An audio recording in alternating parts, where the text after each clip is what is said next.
अस्सलामुअलैकुम, आप देख रहे हैं समा।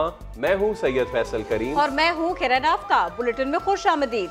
करप्शन के खात्मे के लिए पाकिस्तान में भी चीन और ईरान का मॉडल लाने की तैयारी। 23 करोड़ की ठट्टा शुगर मिल 12 करोड़ रुपए में ओमनी ग्रुप को कैसे दी गई? समरी पर किसने क्या लिखा? तब्दीली सरकार का यू टर्न, साबदीदी फंड खत्म करने का ऐलान हवा हो गया। समा ने पोल खोल दिया। कराची में दिफाई सामान की नुमाइश, आइडियाज 2018 का इफ्तिताह, ये भी खबर देंगे आपको। इसके अलावा अबूधाबी टेस्ट में शिकस्त के बाद शाहीनों ने किया है पलट करवार। यासिर शाह की जादुई बॉलिंग। इसके अलावा करतारपुर बॉर्डर खोलने की तकरीब के लिए नवजोत सिंह सिद्धू की आमद और दीगर अहम खबरें भी बुलेटिन का हिस्सा होंगी। लेकिन सबसे पहले आपको बताएंगे केडीए का कोरंगी मेहरान टाउन में ऑपरेशन। ऐसे में मुश्तइल अफराद को ऑपरेशन एक आंख ना भाए। इलाके को मैदान जंग बनाया, पथराव किया, फायरिंग की। इसके बाद एक बस, 4 मोटरसाइकिलें, स्टेट एजेंसी, इसको भी फूंक के रख दिया। केडीए के 4 मुलाजिमीन जख्मी हुए, 7 अफराद को हिरासत में लिया गया है।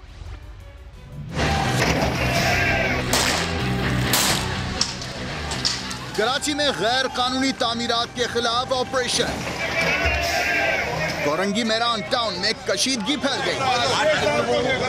में अलग है, वहाँ ईसी साहब वाले का अलग ऑपरेशन कर रहे हैं, यहाँ इनका अलग है। एक पार्टी और भी गई है, तो इतना तो पुलिस नहीं है कि कवर कर सके। केडीए ने 6 सरकारी प्लॉट्स वागुजार कराने थे, मगर मुश्तइल अफराद ने धावा बोल दिया। केडीए के 4 मुलाजमीन जख्मी हो गए। भाई मेरे साथ है, आप बेफिक्र। पुलिस मुश्तइल अफराद को रोकने में बेबस दिखाई दी।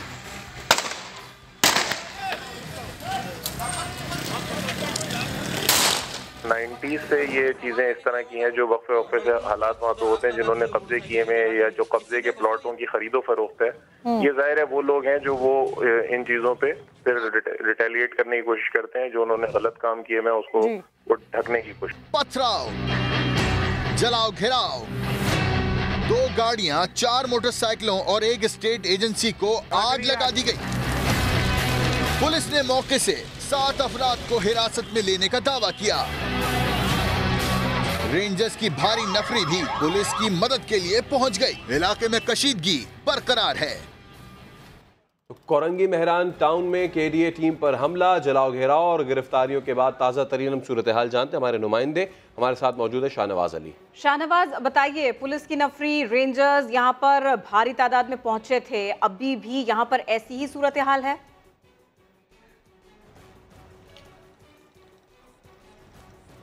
देखिए किरण, ये इलाका 3 घंटे तक जो है मैदान जंग बना रहा। मेहरान टाउन का ये इलाका है जहां मुश्तइल मुजाहिरीन जो है रेंजर्स की दौड़े और पुलिस की दौड़े लगवा रहे थे। अब तहम ये है कि जो पुलिस और रेंजर्स की नफरी यहाँ पर पहुंची थी और उन्होंने सूरत हाल को काबू में कर लिया है। मुजाहिरीन जो है मुंतशिर हो गए हैं। पुलिस की जानिब से बताया जा रहा है कि 7 अफराद को हिरासत में लिया गया है। उसके बाद उन पर मुकदमा जलाओ गिराव और कार्य सरकार की जो मुदाखलत है उस पर मुकदमा दर्ज किया जाएगा। सूरत हाल इस वक्त इत्मीनान बख्श है, लेकिन इस वाक़े के अंदर जो है एक स्टेट एजेंसी, 2 मोटर गाड़ियां या कि 4 मोटरसाइकिलें जल गई हैं। इसके अलावा 4 अफराद जो है जख्मी हुए थे, जो केडीए हुकाम के मुलाजमीन बताए जाते हैं, जबकि एक जो है शख्स जो है राहगीर इसकी जद में आकर जख्मी होता। ओवरऑल कह सकते हैं कि पुलिस ने अब जो है सूरत हाल को काबू में कर लिया है। जो केडीए की टीम यहाँ पर आई थी प्लाट वागुजार कराने, वो भी वापस चली गई है। अब कल ये टीम आएगी। बहुत शुक्रिया, आपने अपडेट किया। होशियार खबरदार, अब करप्शन की सोचना भी मत। करप्ट अफराद को सजाए मौत देने का बिल तैयार हो गया है। कौमी असम्बली के आइंदा इजलास में से पेश किया जाएगा। उस्मान खान रिपोर्ट कर रहे हैं। कौमी असम्बली में करप्शन, अब करप्शन करने वालों को जेल नहीं फांसी होगी। बदउनवान अनासिर के गिर्द घेरा मजीद तंग करने की तैयारी। करप्शन पर छोटी मोटी सजा नहीं, सजाए मौत की तजवीज दे दी गई। करप्शन पर सजाए मौत का मुजवजा बिल जेयूआई की रुकन कौमी असम्बली आलिया कामरान ने तैयार किया। मैंने ये जो 2 बिल जमा करवाए हैं और ये 2 बिल जो हैं उनमें से एक बिल है प्रिवेंशन ऑफ करप्शन एक्ट 1947 के अंदर तरामीम है और दूसरा नैब ऑर्डिनेंस के अंदर तरामीम है। 2 चीजें हमारे मुल्क को तबाह कर रही हैं, एक करप्शन और एक जो है दहशतगर्द। बिल में करप्शन की कम से कम सजा भी 7 साल कैद से बढ़ाकर 14 साल करने और नैब कवानीन 1999 और इंसदादे करप्शन एक्ट 1947 में तरमीम तजवीज़ की गई है। मुजवज़ा बिल में कहा गया है कि करप्शन पाकिस्तान का सबसे बड़ा मसला है। बदउनवानी की रोकथाम के लिए सजा सख्त की जाए। बिल कौमी असम्बली के आइंदा इजलास में पेश किया जाएगा। कौमी असेंबली में करप्शन पर सजाए मौत का बिल तो पेश किया जा रहा है, मगर क्या इस कानून पर अमल दरामद मुमकिन होगा? आइए आपको बताते हैं कि पाकिस्तान में कौन कौन से बड़े नाम करप्शन के मुकदमात भुगत रहे हैं। ये है साबिक वजीर आजम नवाज शरीफ, जो एवनफील्ड रेफरेंस में जेल की हवा भी खा चुके हैं। और तो और अल-अजीजिया और हिल मेट्रो केस में पेशियां भी भुगत रहे हैं। और ये उनकी बेटी मरियम नवाज, जो एवनफील्ड रेफरेंस में ही अब्बा जान और शोहर के साथ कई माह कैद भुगत कर आई हैं। अब बात करते हैं साबिक वजीर आला पंजाब शहबाज शरीफ की, जो करप्शन के ही मुकदमे में नैब की हिरासत में हैं। उनके बेटे हमजा और सलमान शहबाज भी नैब के रडार पर हैं। कुछ आगे बढ़कर जिक्र हो जाए साबिक सदर आसिफ अली जरदारी साहब का। Sindh mega money laundering case में सबसे अहम नाम आसिफ जरदारी और उनकी बहन फरियाल तालपुर का है। साबिक वज़ीर आज़म यूसुफ रज़ा गिलानी और राजा परवेज अशरफ पर भी करप्शन के मुकदमात हैं। पीपल्स पार्टी के 2 साबिक वज़ीरा डॉक्टर आसिफ और शर्जील इनाम मेमन पर भी करप्शन के मुकदमात हैं। अगर कुछ तहरीके इंसाफ की बात हो जाए तो उसके रहनुमाओं पर भी बदउनवानी या मनी लॉन्ड्रिंग के इल्जामात हैं। अब्दुल अलीम खान पर ऑफशोर कंपनी का इल्जाम है, तो बाबर अवाल भी नंदीपुर प्रोजेक्ट में नैब के रडार पर है। जबकि परवेज खट्टर समेत दीगर रहनुमाओं पर भी इल्जाम सामने आए हैं। पाकिस्तान में करप्शन पर फांसी की सजा तजवीज़ की जा रही है। दुनिया के और कौन से मुल्कों में करप्शन पर ऐसी सख्त सजाएं राइज हैं, इस रिपोर्ट में जानिए। करप्शन, रिश्वत, इख्तियारात का नाजायज इस्तेमाल, मुल्क की मईशत और मफाद को नुकसान पहुँचाने वालों की सजा मौत। संगीन कौमी जराइम की रोकथाम के लिए कई ममालिक में सख्त तरीन सजाएं राइज हैं। चीन में सरकारी मुलाजमीन समेत कई हुकूमती ओहदेदारों को भी करप्शन पर सजाए मौत दी जा चुकी है। शुमाली कोरिया और ईरान में भी करप्ट अहलकारों और सरकारी हुकाम को भयानक जुर्म की सजा अपनी जान देकर चुकानी पड़ती है। वियतनाम, मराकेश, लाओस और म्यांमार समेत दुनिया के दीगर और ममालिक में भी मुल्क की दौलत लूटने, रिश्वतखोरी और बदउनवानी पर मौत की सजा मिलती है। नवाज शरीफ के खिलाफ अल-अजीजिया रेफरेंस में हतमी दलाइल मुअख्खर, दलाइल का आगाज इस्तखासा करेगा या वकील सफाई। एहतसाब अदालत ने फैसला महफूज कर लिया। फ्लैगशिप रेफरेंस में तफ्तीशी अफसर ने बताया कि ऐसी कोई दस्तावेज नहीं जो देखी साबित करे कि नवाज शरीफ लंदन में किसी कंपनी या जायदाद के मालिक हैं। सरमाया फराहम करने का भी सबूत नहीं मिला। सुहेल रशीद रिपोर्ट कर रहे हैं। एहतसाब अदालत में नैब रेफरेंसेस की समाअत। नवाज शरीफ की पेशी number 115। Al-Azizia steel mills reference में हतमी दलाइल मौखर। फ्लैगशिप रेफरेंस में वकील सफाई 7वें रोज भी तफ्तीशी अफसर पर जराब मुकम्मल न कर सके। नैब प्रोसिक्यूटर का कहना था कि अल-अजीजिया रेफरेंस में बयान के दौरान नवाज शरीफ ने कुछ दस्तावेजात पेश की। ये दस्तावेजात दिफा के जुमरे में आते हैं, वरना उनका क्या मकसद? हतमी दलाइल का आगाज वकील सफाई करें। ख्वाजा हारिस का कहना था कि दस्तावेजात सिर्फ अदालती रिकॉर्ड पर लाई गई थी, ये कोई दिफा नहीं था। हतमी दलाइल का आगाज कौन करेगा? अदालत फैसला बुध को सुनाएगी। फ्लैगशिप रेफरेंस में जरा के दौरान तफ्तीशी अफसर मोहम्मद कामरान ने बताया कि JIT रिपोर्ट के मुताबिक हसन नवाज ने फ्लैगशिप की मलकियत तस्लीम की। बरतानवी लैंड रजिस्ट्री डिपार्टमेंट की ऐसी कोई दस्तावेज नहीं देखी जो साबित करे कि नवाज शरीफ कंपनी के मालिक हैं। मियां साहब की जानिब से फ्लैगशिप के लिए सरमाया फराहम करने का भी कोई सबूत नहीं मिला। मजीद समाअत बुध तक मुलतवी। ख्वाजा हारिस तफ्तीशी अफसर पर जरा जारी रखेंगे। सुहेल रशीद, समा, इस्लामाबाद। साईं तो साईं, साईं के पार्टनर भी साईं। वजीर आला सिंध मुराद अली शाह जब वजीर खजाना थे तब भी ओमनी ग्रुप की फाइल्स को पर लगाते रहे थे। सिंध सरकार और ओमनी ग्रुप के गठजोड़ की एक और करप्शन कहानी समा सामने ले आया। 23 करोड़ की ठट्टा शुगर मिल 12 करोड़ रुपए में ओमनी ग्रुप को कैसे बेची गई, समरी पर किसने क्या लिखा था, अहम दस्तावेजात से सब कुछ सामने आ गया। समरी पर वजीर आला कायम अली शाह ने खामोश दस्तखत किए, सेक्रेटरी फाइनेंस ने मुखालिफत की, लेकिन मुराद अली शाह ने ओमनी ग्रुप की तारीफों के पुल बांधे। मिल न सिर्फ सस्ते में बेची गई बल्कि बहाली के लिए सिंध हुकूमत ने 1 अरब की ग्रांट भी दी। 2 साल के वादे को 6 साल गुजरे, लेकिन ठट्टा शुगर मिल इसे फाल न किया जा सका। मजीद जानेंगे मंसूर मुगैरी की रिपोर्ट में।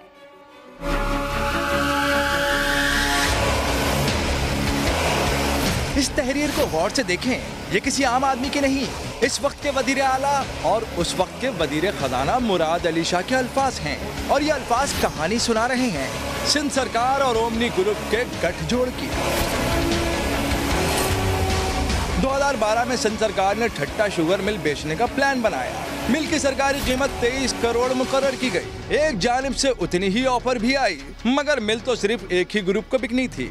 बड़े बिडर को फारिग करके 23 करोड़ की शुगर मिल को आधी कीमत में जरदारी के दस्तरास्त और बिजनेस पार्टनर ओमनी ग्रुप के हवाले कर दिया गया।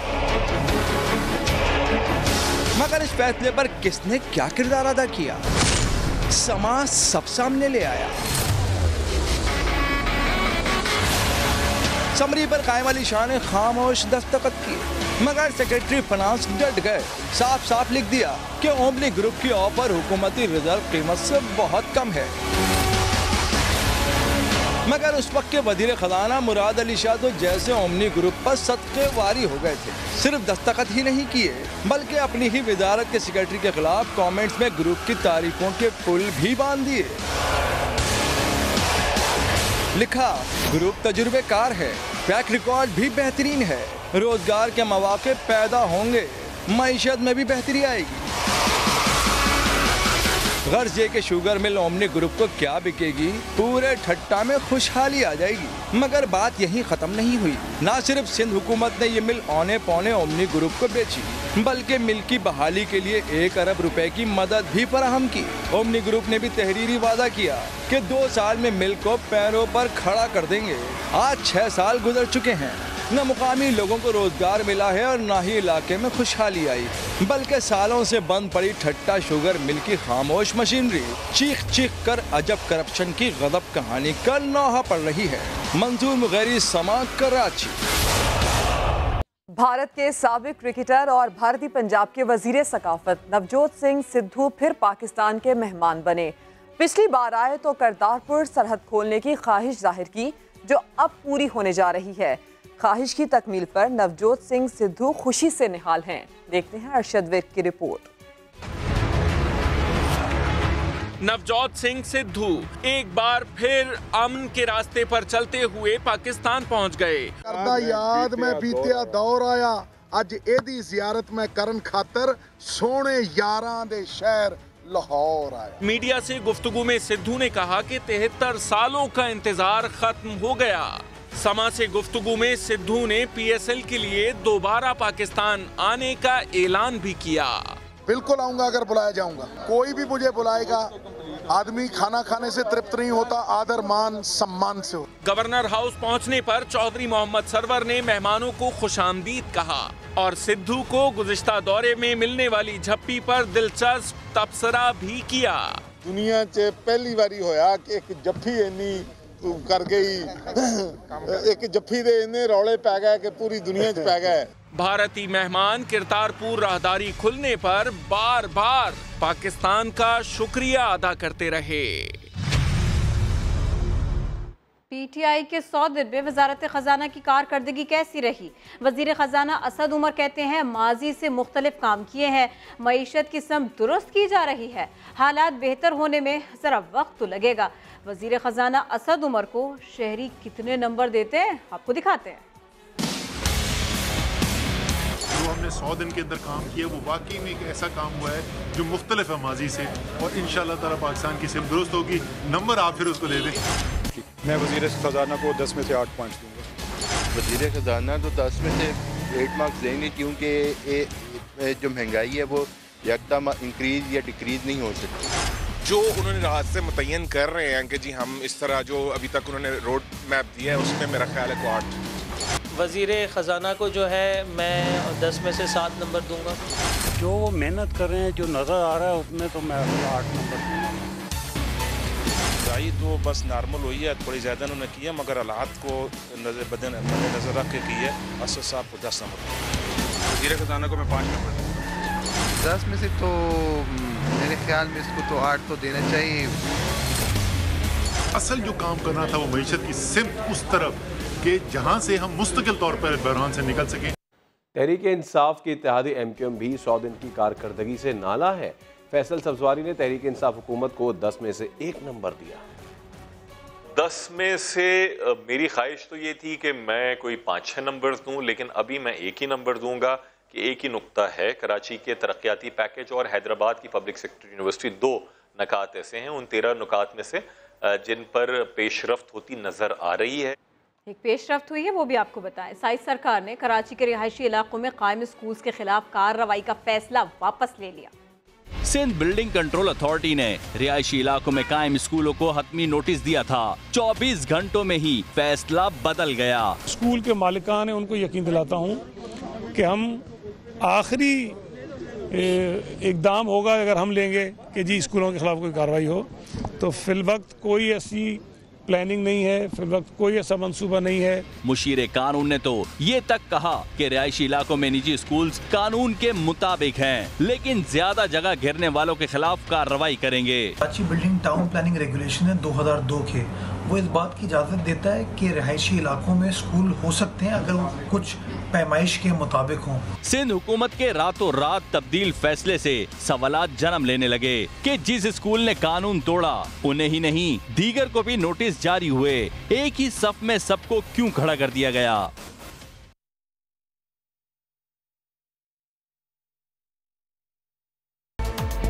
तब्दीली सरकार ने साबदीदी फंड के मामले पर भी यूटर्न ले लिया। वजीर आला पंजाब सेक्रेटेरिएट से जारी मरासले ने पोल खोला।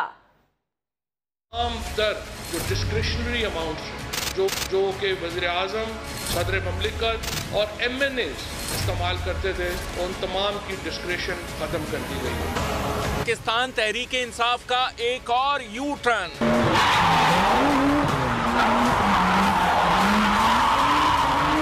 वज़ीर आला पंजाब सेक्रेटेरिएट से जारी मरासले ने सवाबदीदी फंड के ढोल का पोल बीच चौराहे खोल दिया। उस्मान बुज़दार के स्पेशल सेक्रेटरी ने सेक्रेटरी खजाना को 5 करोड़ रुपए जारी करने का हुक्म दिया। रकम खर्च कहां होगी मरासले में कहीं वजाहत ही नहीं की गई। तमाम की डिस्क्रिशन खत्म कर दी गई। याद माजी अजाब है या रब, छीन ले मुझसे हाफिजा मेरा। कहते थे कि सवाबदीदी फंड खत्म करेंगे, लेकिन फंड जारी हो रहे हैं। वजीर इत्तलाआत पंजाब फयाजुल हसन चौहान को शायद सवाबदीदी फंड का मतलब ही नहीं पता या अनजान बन गए। लेटर पर वाज़े तौर पर लिखा होने के बावजूद बोले कि कोई सवाबदीदी फंड जारी नहीं हुआ। वो इस किस्म के लेटर्स जो है वो फाइनेंस डिपार्टमेंट को, मुख्तलिफ डिपार्टमेंट को इशू करते रहते हैं। ये लाजमी नहीं होता कि वो सवाबदीदी। समा के प्रोग्राम 7 से 8 में फयाजुल हसन चौहान ने मजीद कहा कि इस तरह के 100 लेटर रोज जारी होते हैं। कराची में चीनी कॉन्सुलेट पर हमले का हीरो कौन? CTD इंचार्ज राजा उमर खताब नई थ्योरी ले आए। समा के नुमाइंदे आमिर मजीद से बात करते हुए कहते हैं हमला आवर ना तजुर्बेकार थे, खौफजदा थे, इसीलिए बासानी मारे गए। जिस तरीके से अटैक किया है तो ये मुझे तो आपकी बात ठीक है कि वो काफ़ी आखिर में वो बहुत पैनिक हो गए थे। मतलब जो दूसरे टेररिस्ट है ना, उनके पास एक होम फील्ड मौजूद है जिस पे वो ट्रेनिंग के बाद जाके फाइट भी करते हैं, जंगें भी करते हैं, तो उनका एक जो अटैक होता है या उनका जो हौसला होता है ना, वो इनसे बिल्कुल डिफरेंट होता है। ये शुरू से ही जो इनकी जो वीडियोस देख रहे हैं उसमें जो चलना है, इनका पहुंचना है, इनका घबराना है, फिर अंदर जाके जब देखा दरवाज़ा नहीं खुल रहा तो वो उन्होंने जिस तरीके से कार्रवाइयाँ की हैं तो वो एक पैनिक की सूरत थी। वो आए तो थे मरने के लिए, लेकिन उनके पास इतनी मतलब सलाहियत या इतनी हौसला नहीं था कि वो इसको मज़ीद सस्टेन कर सकते, लिहाजा वो इन्फोर्समेंट एजेंसीज के साथ एंगेज होकर मारे गए। वर्दी में पुलिस एहलकार के डांस की वीडियो का भांडा फूट गया, मगर इसका खुमियाजा एक हकीकी पुलिस एहलकार को भुगतना पड़ गया। अमजद खान की रिपोर्ट। 2 वक्त की रोटी कमाता हूँ, 5 वक्त की नमाज पढ़ता हूँ। इससे ज्यादा मेरी जरूरत नहीं। वेल्फी बनाए जरा एहतियात से। पाकपतन के पुलिस अफसर को जज्बात का इजहार महंगा पड़ गया। बेटे ने वीडियो सोशल मीडिया पर डाली तो वालिद को शो कॉज नोटिस मिल गया। 3-4 दिन पहले टिकटॉक पे एक वीडियो वायरल हुई है जो मेरे बच्चे की गलती की वजह से हो गई। उसकी मुझे शो कॉज मिला और मैं क्लोज 9 हो गया, मुझे उसकी सजा मिल चुकी है। कुछ चैनल्स ने तो एक डांस वीडियो को भी उनसे जोड़ दिया। ये जो आज मुख्तलिफ चैनलों ने एक मेरी वीडियो चलाई है जो कि मेरी बिल्कुल नहीं है और नाम मेरा उनसे भी वास्ता है। डांस वीडियो उकाड़ा की स्टेज अदाकारा शहजाद आसी की है। जो पुलिस के वर्दी में मेरी एक सोशल मीडिया पे एक वीडियो वायरल हुई है, वो हमारी ड्रामे की रिहर्सल के दौरान किसी ने बनाई और सोशल मीडिया पे वायरल कर दी। मेरा पंजाब पुलिस से कतन कोई तल्लक नहीं है, मैं एक स्टेज आर्टिस्ट हूँ। पहले सियालकोट की ASF की खातून अहलकार और अब पाकपतन के पुलिस अफसर को वेल्फी बनाने का शौक ले डूबा।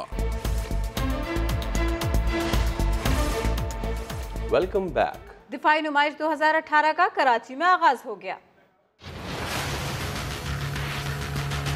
हथियार बराए अमन, दिफाई नुमाइश 2018। इफ्तिताही तकरीब से सदर आरिफ अलवी का खिताब। कहा, पाकिस्तान अमन पसंद मुल्क है मगर दिफा से गाफिल नहीं।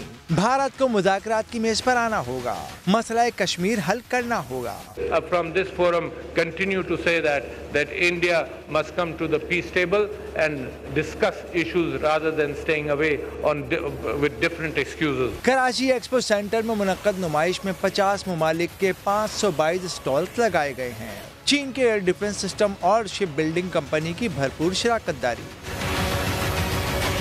Our many products military laptops, tablets, which mainly used in the defense industries. Ideas 2018 में 6 ममालिक के एयर चीफ की शिरकत शेड्यूल है। माइंडेड कंट्रीज हैं, उनके भी बहुत सारे स्टॉल हैं यहाँ पे, वो भी आ रहे हैं। उनके साथ हमारे कॉन्ट्रैक्ट्स होंगे, MOUs होंगे। आम लोगों के लिए सीव्यू पर एयर शो का एहतमाम भी किया जाएगा। एक तरफ तो कराची वालों को पीने का पानी नहीं मिल रहा, दूसरी ही तरफ कराची में ही सालाना अरबों रुपए का पानी का कारोबार हो रहा है। बड़े पैमाने पर पानी का मुन्नज़म कारोबार।